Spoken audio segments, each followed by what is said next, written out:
ఉరుములు మెరుపులతో కూడిన భారీ వర్షం, తీవ్రంగా వీచిన గాలులు, అప్పుడే నిర్మించిన గోడ. ఈ మూడు సింహాద్రి అప్పన్న స్వామి భక్తుల పాలిట శాపంగా మారాయి. ఏకంగా 7 ప్రాణాలు తీశాయి. సింహాద్రి అప్పన్న స్వామి చందనోత్సవం జరుగుతోంది. స్వామివారి నిజ రూపాన్ని దర్శించుకునేందుకు భారీ సంఖ్యలో భక్తులు తరలివచ్చారు. కొందరు రాత్రి సమయంలోనే వచ్చి ఆలయంలో నిద్రించారు. అర్ధరాత్రి తర్వాత ఒక్కసారిగా వాతావరణం మారడం, భారీ గాలులతో కూడిన వర్షం కురవడంతో అక్కడున్న సిమెంట్ గోడ కూలింది. పక్కనే ఉన్న భక్తులపై పడింది. ఈ ప్రమాదంలో 7 ప్రాణాలు కోల్పోగా మరో 4 తీవ్రంగా గాయపడ్డారు.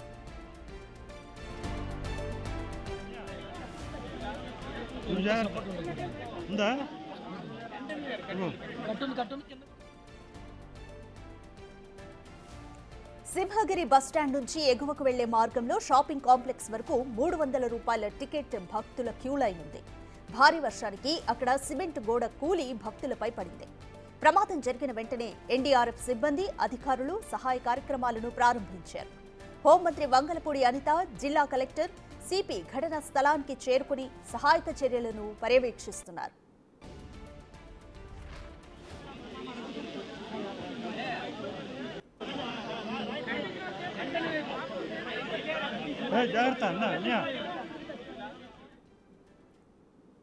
పెద్ద గాలి దుమారంతో చాలా ఉరుములు మెరుపులతో కూడిన భారీ వర్షం అయితే వచ్చింది.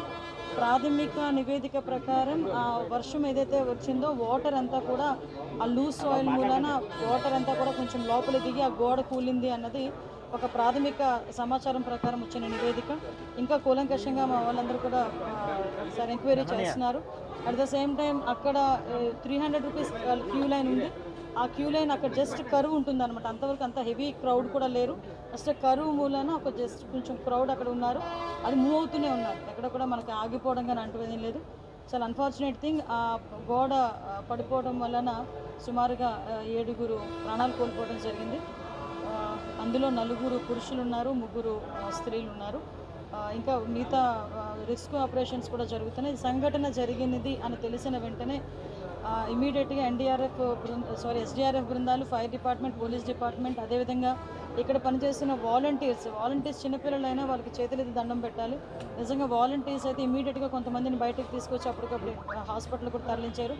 ఎన్డీఆర్ఎఫ్ టీం కూడా ఆన్బోర్డ్ అయింది. ఎన్డీఆర్ఎఫ్ టీములు 2, ఎస్డీఆర్ఎఫ్ టీంలో ఒక 2, fire department and police department అందరూ కలిసి రెస్క్యూ ఆపరేషన్స్ కూడా చేస్తున్నారు. మొత్తం అంతా క్లియర్ చేస్తున్నారు అందరూ కూడా. నిజంగా చనిపోయిన వాళ్ళ కుటుంబాలందరికీ కూడా ప్రగాఢమైన సంతాపం తెలియజేసుకుంటున్నాం.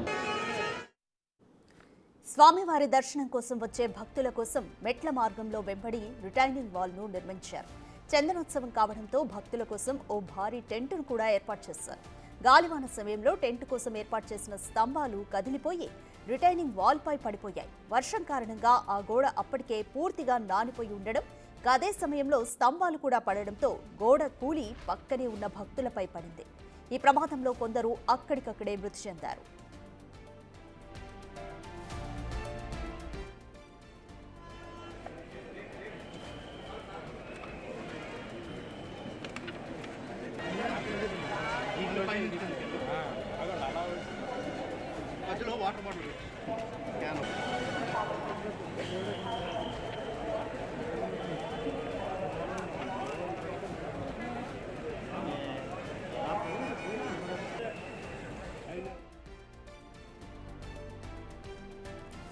మృతి చెందిన వారిలో 3 మహిళలు, 4 పురుషులున్నారు. పూర్తి వివరాలు మా ప్రతినిధి రాజు అందిస్తారు. సింహాచలం లక్ష్మీ నరసింహస్వామి ఆలయంలో జరిగిన అపశృతి ఈ చందనోత్సవానికి ఒక విధంగా చెప్పాలంటే అపకీర్తనే చెప్పాలి. ఇంచుమించుగా 8 మందికి పైనే చనిపోయారనే ఒక సమాచారం అవుతుంది. ఇప్పటికే చనిపోయినటువంటి వాళ్ళకి సంబంధించినటువంటి మృతదేహాలని కేజీహెచ్ మార్చురీకి అయితే తరలిస్తున్నారు. 300 రూపాయల ఈ ముఖ్యంగా దర్శనానికి క్యూ లైన్కి సంబంధించినటువంటి గోడ కూలిపోవడం, ఆ భారీ వర్షం వచ్చినటువంటి నేపథ్యంలో మొత్తం అంతా కూడా మట్టి పిల్లలు నానిపోయి గోడ కూలినటువంటి నేపథ్యంలో మొత్తం ఆ భక్తుల మీద పడిపోయినటువంటి పరిస్థితి ఉంది. ఆ భక్తులకు సంబంధించి 8 మంది వరకు చనిపోయారు. ఇంకా 15 మందికి తీవ్ర గాయాలైనట్లుగా తెలుస్తుంది. ఇంకా మృతుల సంఖ్య పెరిగే అవకాశం అయితే ఉందని ఆ సమాచారం అందుతుంది. ఇప్పటికే ఎస్డీఆర్ఎఫ్, ఎన్డీఆర్ఎఫ్ టీములు కూడా మొత్తం రెస్క్యూ ఆపరేషన్ అయితే చేస్తున్నారు. శిథిలాల కింద ఉన్నటువంటి వాళ్ళందరినీ కూడా బయటికి తీస్తున్నటువంటి పరిస్థితి ఉంది. కేజీహెచ్కి వస్తున్నటువంటి మృతదేహాలు ఒక్కొక్కటి కూడా మనం చూడొచ్చు. కుంపట్ల మణికంఠ ఈశ్వరరావు అనే అనే ఆ వ్యక్తి ఈస్ట్ గోదావరి అంబాజీపేటకు చెందినటువంటి వ్యక్తి. అతని మృతదేహాన్ని అయితే ప్రస్తుతం ఆ కేజీహెచ్ తరలించారు. ఒక్కొక్క మృతదేహం అటు ముఖ్యంగా చూస్తే అప్పన్న కొండపై నుంచి ప్రస్తుతానికి దిగువ తీసుకొస్తున్నటువంటి పరిస్థితి అయితే కనిపిస్తుంది. అంటే ఇంత ప్రమాదం జరగడం అనే దాన్ని సింహాచలం చరిత్రలోనే ఎప్పుడు చూడలేదనేది తెలుస్తున్నటువంటి పరిస్థితి ఉంది. ముఖ్యంగా ఈ ప్రమాదం జరిగినటువంటి సమయంలోనే దర్శనాలు కూడా కొనసాగుతున్నాయి. అంటే వంశపారంపర్య ధర్మకర్త ఆలయ చైర్మన్ పూసపాటి గజపతిరాజు, ముఖ్యంగా అశోక్ గజపతిరాజు, అదేవిధంగా హోంమంత్రి అనిత, కొండపల్లి శ్రీనివాస్, కలెక్టర్ సిపి, ఇలా మొత్తం ముఖ్యమైనటువంటి వాళ్ళందరూ ఉన్నటువంటి సమయంలోనే ప్రమాదం జరగడంతో అక్కడ దగ్గరుండి పర్యవేక్షణ అయితే చేస్తున్నటువంటి పరిస్థితి కనిపిస్తుంది. అయితే వస్తున్నటువంటి అంటే ఏ ప్రాంతాలకు సంబంధించినటువంటి చనిపోయారు ఏంటనేది పూర్తి వివరాలు ఇంకా తెలియరాలేదు. అయితే మృతుల సంఖ్య పెరిగే అవకాశం ఉన్నటువంటి నేపథ్యంలో పూర్తిగా పర్యవేక్షణ అయితే ప్రస్తుతం కొనసాగుతున్నటువంటి పరిస్థితి ఉంది. వెలికి తీసినటువంటి ఒక్కొక్క మృతదేహాన్ని ప్రస్తుతం ఆ కేజీహెచ్ మార్చురీకి అయితే తరలిస్తున్నారు. మృతుల సంఖ్య ఎంతవరకు, ఎందుకంటే దాదాపుగా ఇంకా 15 మందికి తీవ్ర గాయాలని తెలుస్తున్నటువంటి నేపథ్యంలో ఆ గాయపడినటువంటి వాళ్ళని మెరుగైన చికిత్స కోసం ఆసుపత్రులకు తరలిస్తున్నారు. వాళ్ళు ఇంకా చనిపోయే అవకాశం ఉందని అయితే మనకు అందుతున్నటువంటి సమాచారం. ఓవరాల్ గా చూస్తే చందనోత్సవానికి సంబంధించి అన్ని ఏర్పాట్లు చేశామని చెప్పినా కూడా జరిగినటువంటి ఈ అపశృతిలో దాదాపుగా 8 మంది చనిపోయినటువంటి పరిస్థితి కనిపిస్తోంది. Cameraman Ajith, Raju, Big TV, Visakhapatnam. Simhachalam ఆలయంలో చనిపోయినటువంటి ఒక్కొక్క మృతదేహం ప్రస్తుతం అయితే విశాఖ కేజీహెచ్కి అయితే వస్తున్నాయి. కేజీహెచ్కి మృతదేహాలన్నింటినీ కూడా తరలిస్తున్నారు. దాదాపుగా అంటే అందుతున్న సమాచారం ప్రకారం అయితే 8 మంది వరకు చనిపోయారని తెలుస్తుంది. అయితే ఇప్పటికీ 5గురు సంబంధించినటువంటి ఆ బాడీస్ ఒక్కొక్కటిగా విశాఖ కేజీహెచ్కి అయితే వస్తున్నాయి. అండ్ ముఖ్యంగా ఈ ప్రమాదం అంటే ఈ సింహగిరి బస్ స్టాండ్కి వెళ్తున్నటువంటి దారిలో ప్రహరీ గోడ, సిమెంట్కి ప్రహరీ గోడ కూలిపోయినటువంటి నేపథ్యంలో ఈ ప్రమాదం అయితే సంభవించినట్లుగా తెలుస్తుంది. దాదాపుగా శిథిలాల కింద చాలా మంది ఉన్నారు. ఇప్పటికే ఎస్డీఆర్ఎఫ్, ఎన్డీఆర్ఎఫ్ బృందాలు మొత్తం ఈ సహాయక చర్యలు అయితే చేపడుతున్నటువంటి పరిస్థితి అయితే కనిపిస్తుంది. మృతదేహాలని ఒక్కొక్కటిగా అంటే రెస్క్యూ చేసి వాటన్నింటినీ కూడా అంబులెన్స్లో కేజీహెచ్కి పోస్ట్ మార్టం నిమిత్తం అయితే తరలిస్తున్నారు.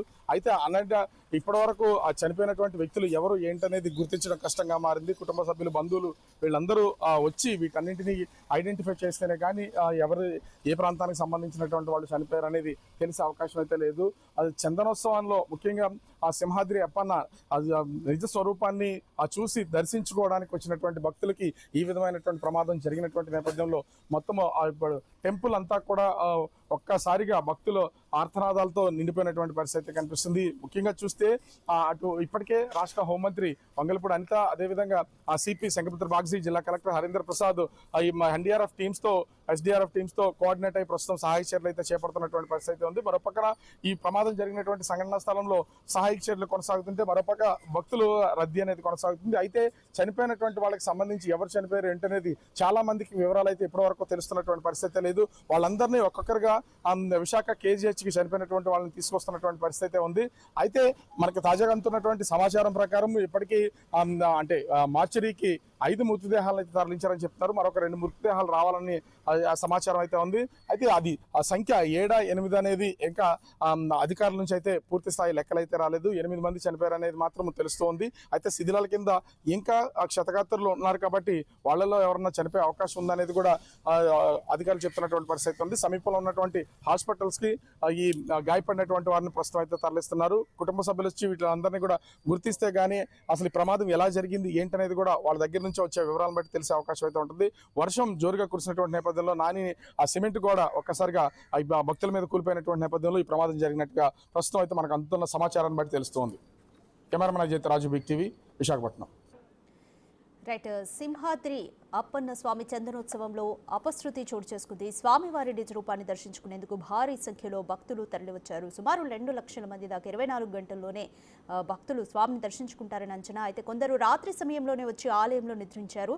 సరిగ్గా అర్ధరాత్రి తర్వాత 2 గంటల ప్రాంతంలో ఒక్కసారిగా వాతావరణం మారడం, భారీ గాలులతో కూడిన వర్షం కూడా రావడంతో అక్కడున్న సిమెంట్ గోడ కూలిపోయింది. ఇది ఈ మధ్యనే నిర్మించిన గోడ. అయితే పక్కనే ఉన్న భక్తులపై భారీ వర్షానికి నానిపోయి కూలింది. ఈ ప్రమాదంలో 7గురు అక్కడికక్కడే ప్రాణాలు కోల్పోయారు. ఇక మరో 4గురు తీవ్రంగా గాయపడ్డారు. అయితే సింహగిరి బస్ స్టాండ్ నుంచి ఎగువకు వెళ్లే మార్గంలో షాపింగ్ కాంప్లెక్స్ వరకు 300 రూపాయల టికెట్ క్యూ లైన్ అయితే ఉంది. భారీ వర్షానికి అక్కడ సిమెంట్ గోడ కూలి భక్తులపై పడింది. ఈ ప్రమాదం జరిగిన వెంటనే ఎన్డీఆర్ఎఫ్, ఎస్డీఆర్ఎఫ్ అలాగే అగ్నిమాపక సిబ్బంది అంతా సహాయక చర్యలను ఇమీడియట్ గా ప్రారంభించారు.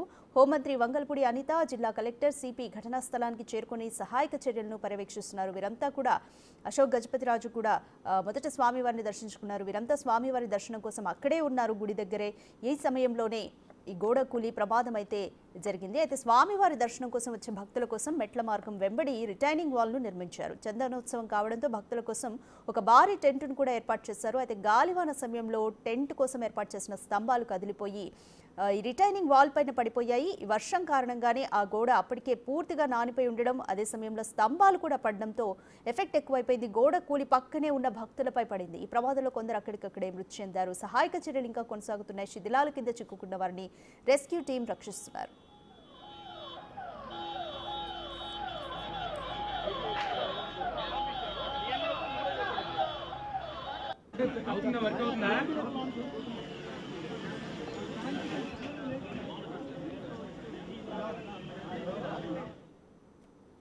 అయితే 20 రోజుల క్రితమే ఈ గోడ నిర్మాణం మొదలైంది. ఆ నిర్మాణం కాస్త వర్షానికి కూలిపోయింది. దీనికి సంబంధించి పూర్తి వివరాలు మా ప్రతినిధి మహేష్ అందిస్తారు.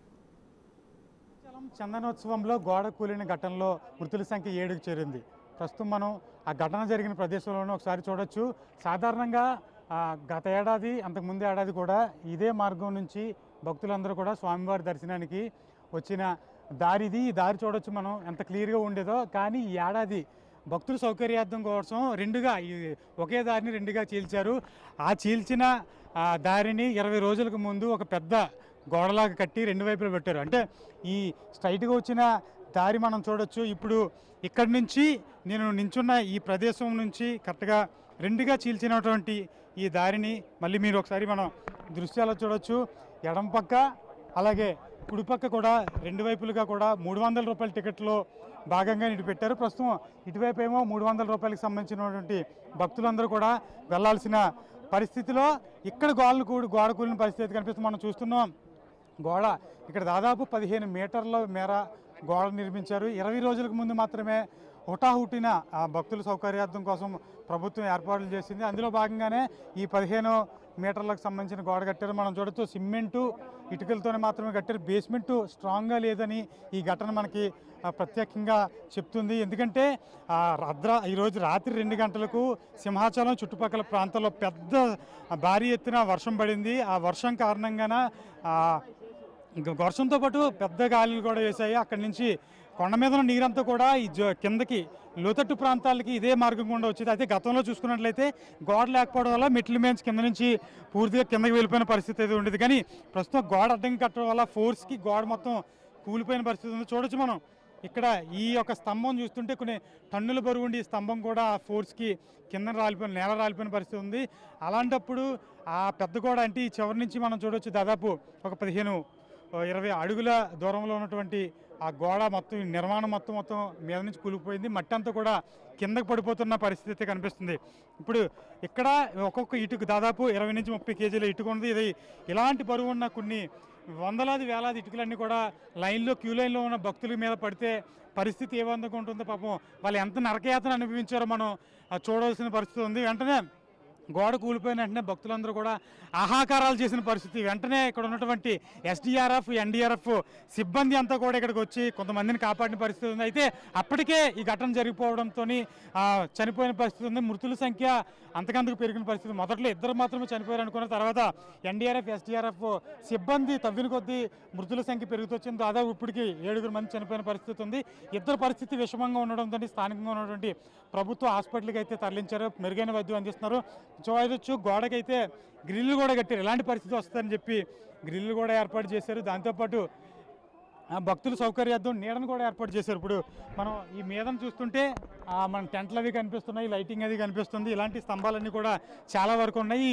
ఈ రైట్లో మనం కుడివైపు చూస్తుంటే మనకి ఆ టెంట్ కూలిపోయిన పరిస్థితి. అంటే ఎంత పెద్ద స్థాయిలో గాలిలు వేస్తుంటే ఇంత నిర్మాణం పడిపోయి ఉంటుందో ఒకసారి ఆలోచించవచ్చు. ఆ కూలిన గోడ కూడా ఆ నిర్మాణం అంత పెద్ద స్థాయిలో ఏమీ లేదు. మొత్తం చూస్తుంటే అంత నిర్మాణం కూడా స్థాయి కంటే నిపుణుల అంచనాల ప్రకారం అయితే మంచి స్థాయిలో కట్టించాలి. కానీ చూస్తుంటే అంత చిన్న చిన్న పేర్చినట్టు మాత్రం కనిపిస్తుంది. నాణ్యమైన కట్టడం కూడా ఇక్కడ లేదని చెప్పి మనకు కనిపిస్తుంది. మట్టి కూడా బంకమట్టి, నీరు వస్తే కిందకి దొర్లిపోయి అంటే మట్టి కనిపిస్తుంది. ఆ నిర్మాణాల్లో మొత్తం అన్నీ కూడా ఆ సంబంధించినటువంటి టెంటు అలాగే పెంకులన్నీ కూడా కిందన జారిపోయిన పడుతుంది. ఇంత పెద్ద రాడ్డు మనం చూస్తుంటే ఇంత పెద్ద రాడ్డు భక్తుల మీద పడుతుంటే వాళ్ళ శరీరాల్లో ఎంత చిన్న భిన్నం అయిపోయి ఉంటాయి. ఒకసారి మనం ప్రత్యక్షంగా ఆ సమయంలో ఉంటే ఎంత నరకవేదన అనిపించారో మనకి కనిపిస్తుంది. అయితే దీనిపై ఇప్పటికే ఎన్డీఆర్ఎఫ్, ఎస్డీఆర్ఎఫ్ అందరూ కూడా వచ్చి ఇక్కడ పరిశీలించారు. ప్రస్తుతం అయితే హోంమంత్రి అనిత అలాగే ఆలయ అధికారులు, ఇంజనీర్లు అందరూ కూడా ఇక్కడికి వచ్చి పరిశీలించారు. ఘటనపై ప్రత్యేకంగా చర్యలు తీసుకుంటామని చెప్తున్నారు. నిపుణుల బృందం అలాగే దీని మీద ఒక కమిటీ కూడా వేశారు ఆలయ అధికారులకు సంబంధించి. హోంమంత్రి అనిత ఇక్కడ వచ్చి, కలెక్టర్ ఇక్కడికి వచ్చి ప్రత్యక్షంగా ఇక్కడ పరిస్థితిని పర్యవేక్షించారు. ఘటనకు సంబంధించి నిర్మాణం లోపమా లేకపోతే నిర్వహణ లోపమా, రెండిట్లో దేనికి సంబంధించి ఎవరి మీద చర్యలు తీసుకోవాలని దానిపై కూడా కమిటీని వేశారు. కమిటీ రిపోర్టు ప్రకారం అయితే చర్యలు అయితే ఉంటాయని చెప్పి హోంమంత్రి అనిత చెప్తున్న పరిస్థితి. అయితే ఒక పక్క బాధితుల కుటుంబాల్లో కూడా బాగా కన్నీటి పర్యంతమై ఉన్నారు. ఎంతో దూరం నుంచి భక్తులందరూ కూడా స్వామివారి దర్శనానికి వచ్చారు. గత రాత్రే క్యూ లైన్లో నుంచి నిలబడి, అంటే ఈ రాత్రి 2 గంటలు 3 గంటల సమయంలో ఇక్కడికి వచ్చారంటే ఈ సమయంలోని ఇక్కడికి 3 గంటలు ఈ సమయంలోకి వచ్చారు. దాదాపు 5 కిలోమీటర్ల మేర ఈ దూరంగా ఉన్నటువంటి ఈ లైన్లు అవి ఉన్నాయి. అక్కడి నుంచి ఇక్కడ రావాలంటే చాలా సమయం పడుతుంది. వీళ్ళందరూ కూడా రాత్రి సమయంలోనే వచ్చే పరిస్థితి ఉంది. ఇలాంటి ఘటనలో మళ్ళీ పునరావృతం కాకుండా చర్యలు అయితే చేపట్టాలంటే భక్తుల కుటుంబ సభ్యులు కూడా ప్రభుత్వానికి అయితే విజ్ఞప్తి చేస్తున్న పరిస్థితి. కెమెరామెన్ రామ్తో మహేష్, బిగ్ టీవీ, విశాఖపట్నం నుంచి.